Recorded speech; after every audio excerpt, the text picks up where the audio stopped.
ओम श्री गुरुवे नमः। भाइयों और बहनों सभी को प्रणाम। पिछले वीडियो में आपने सुना कि क्रोध एवं आवेश की भी जीवन में उपयोगिता है। क्रोध एवं हिंसा का उपयोग अधर्म एवं दुष्टों के विनाश के लिए आवश्यक है। इसके अभाव में सज्जनों की पीड़ा का शमन नहीं किया जा सकता। भगवान शंकर को बड़े ही शांत एवं सरल स्वभाव का देव माना गया है, लेकिन उनके शांत और भोले स्वभाव का महत्व उनके तीसरे नेत्र के कारण ही है। यदि शंकर का तीसरा नेत्र खुलता है तो समस्त सृष्टि इसके भय से कांपने लगती है। दुष्ट और अन्यायी इसके प्रभाव से भागने लगते हैं और उदार एवं सज्जनों को अन्याय अत्याचार से मुक्ति मिलती है। गीता में भगवान कृष्ण ने अर्जुन को अहिंसा त्याग कर धर्म रक्षा के लिए हिंसा अपनाने का ही संदेश दिया है। आज हम प्रज्ञा पुराण के 6वें अध्याय का स्वाध्याय आरंभ करने जा रहे हैं, जिसका विषय है परिवार प्रकरण। प्रज्ञा पुराण के तीसरे परिवार खंड का संक्षिप्त विवेचन इस अध्याय में किया गया है। आइए स्वाध्याय के इसी क्रम को आगे बढ़ाते हैं। प्रज्ञा पुराण कथामृतम का पान करने के लिए उत्सुक प्रज्ञा सत्र में उपस्थित देवियों, देवतुल्य भाइयों और दूर दूर से आए निष्ठावान साधकों, अब तक आप प्रज्ञा पुराण कथा प्रसंग में जीवन को सफल बनाने वाले संयमशीलता, उदार भक्ति भावना के मार्मिक प्रसंग सुन चुके हैं। आज का विषय परिवार प्रणाली से संबंधित है। आज ऐसे विषय को लिया गया है जो हमारे दैनिक जीवन का महत्वपूर्ण अंग है, जिसकी उपेक्षा के कारण चारों ओर कलह, क्लेश और अशांति का वातावरण उत्पन्न हो रहा है। गृहस्थ जीवन तथा पारिवारिक आदर्शों की धुरी पर ही विश्व परिवार का ढांचा विनिर्मित है। यदि मनुष्य को बचपन में अच्छे संस्कार दिए जा सकें तो मनुष्य देवता बन सकता है और धरती पर स्वर्ग का वातावरण उत्पन्न हो सकता है, क्योंकि परिवार से ही समाज और समाज से ही राष्ट्र का निर्माण होता है तथा राष्ट्र का समूह ही विश्व है। यदि अपने परिवार के प्रति जो स्नेह प्यार है वही विश्व के समस्त प्राणियों के लिए उत्पन्न हो जाए तो सारी वसुधा ही कुटुंब बन जाएगी। इसी भावना से ओतप्रोत आज हम प्रज्ञा पुराण का आरंभ करते हैं। गुरुदेव ने प्रज्ञा पुराण के तृतीय खंड को परिवार खंड का नाम दिया है तथा इसको प्रारंभ किया गया गंगा तीर पर बसे हरिद्वार के पुण्य क्षेत्र में कुंभ पर्व पर एकत्रित सद्गृहस्थों के प्रशिक्षण से। गंगा के किनारे तीर्थ स्थानों पर मेले आयोजित होने की परंपरा बड़ी प्राचीन है। इन तीर्थ स्थानों पर ऋषियों के आश्रम होते थे और वहाँ गृहस्थी जन समय समय पर जाकर धर्म लाभ करते थे। यह परंपरा आज भी है, किंतु आज उसका स्थान मनोरंजन ने ले लिया है। तीर्थ स्थान की पवित्रता आज समाप्त हो रही है। साधुओं की भीड़ तो इन स्थानों पर दिखाई देती है, पर सच्चे ऋषि संतों का अभाव हो गया है। आज तो इन तीर्थों पर दान पुण्य के नाम पर गुमराह किया जाता है। चढ़ा लो पेठा मिलेगा बेटा कहकर दान पुण्य कराए जाते हैं। बहनों और भाइयों, तीर्थ ऐसे नहीं होते थे जैसे आजकल हैं। वहाँ पर जागृति के गीत गाए जाते थे, मनुष्य की सोई चेतना को जगाया जाता था।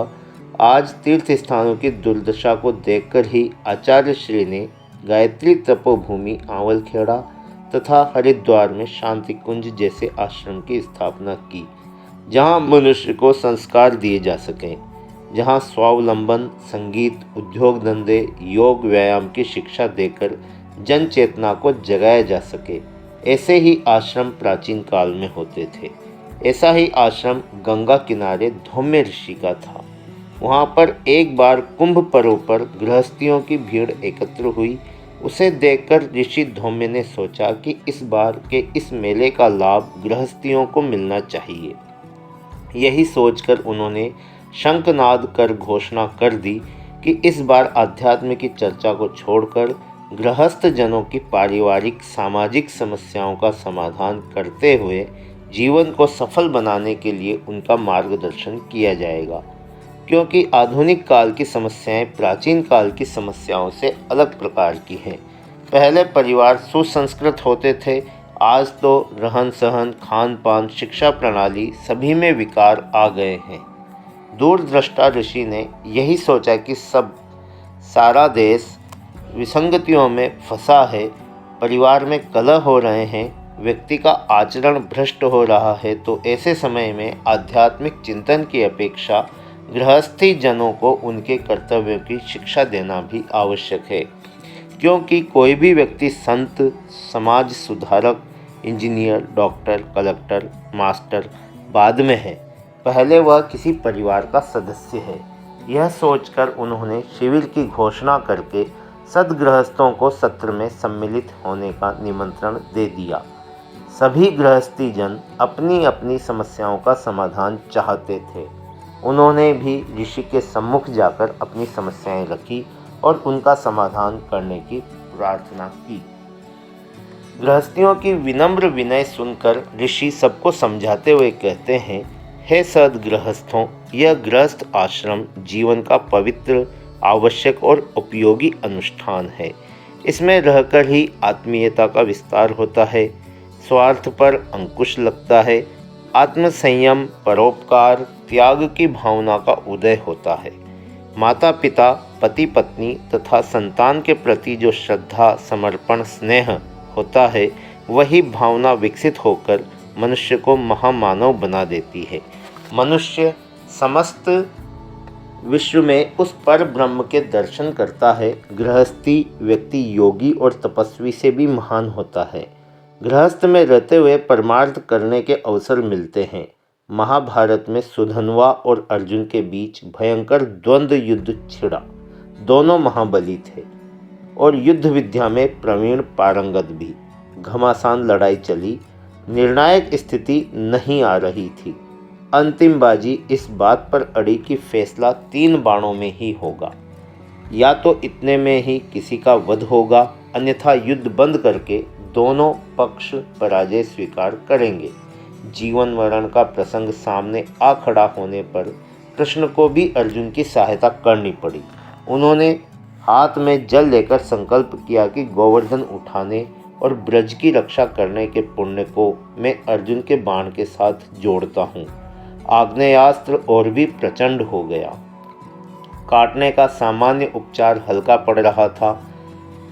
सो सुधन्वा ने भी संकल्प किया कि एक पत्नी व्रत पालने का मेरा पुण्य भी इस अस्त्र के साथ जुड़े। दोनों अस्त्र आकाश मार्ग में चले। दोनों के अस्त्र बीच में ही काटने के प्रयत्न किए। अर्जुन का अस्त्र कट गया और सुधन्वा का बाण आगे बढ़ा, किंतु निशाना चूक गया। दूसरा अस्त्र फिर उठाया।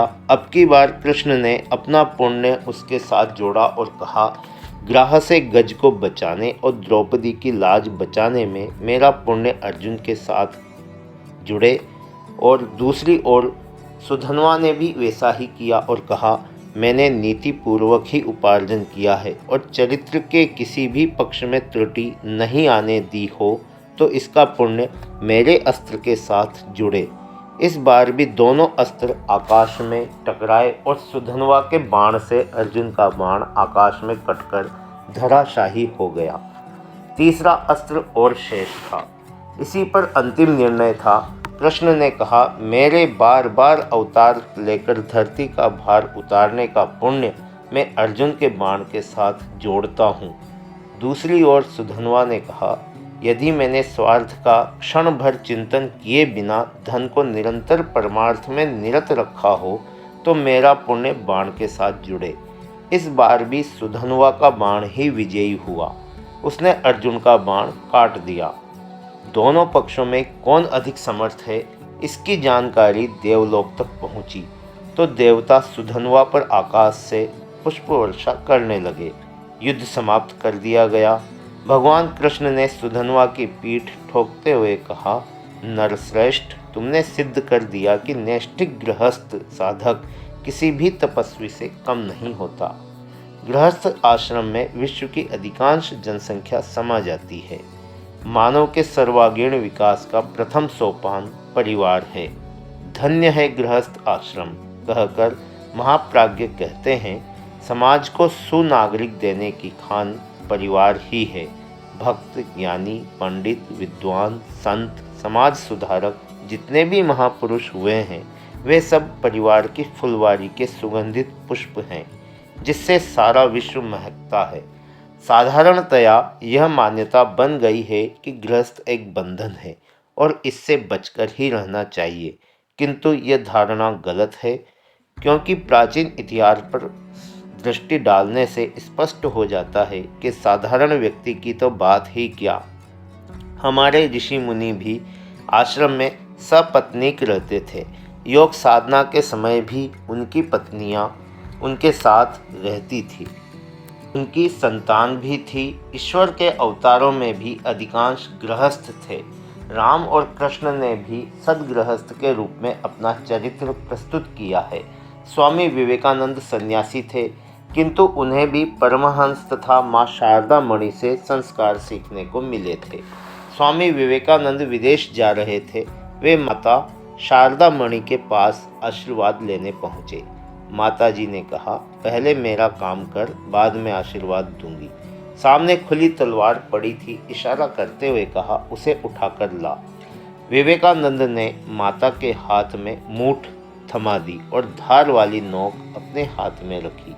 माता ने आशीर्वाद देते हुए कहा, जो दूसरों की कठिनाई को समझता है और मुसीबत अपने हिस्से में लेता है, उसी पर भगवान का आशीर्वाद बरसता है। तुम्हें भगवान का अनुग्रह सदा मिलता रहेगा। विवेकानंद जी कहते थे, महानता के ढेरों गुण मुझे परमहंस जी के पारिवारिक वातावरण में सीखने विकसित करने का लाभ मिला, अन्यथा वे दुर्लभ ही रहते। भाइयों और बहनों, आज का स्वाध्याय अब यहीं समाप्त करते हैं। आशा है आपने इसे ध्यानपूर्वक सुना होगा और आपका सहयोग हमें लगातार मिलता रहेगा। आपका बहुत बहुत धन्यवाद।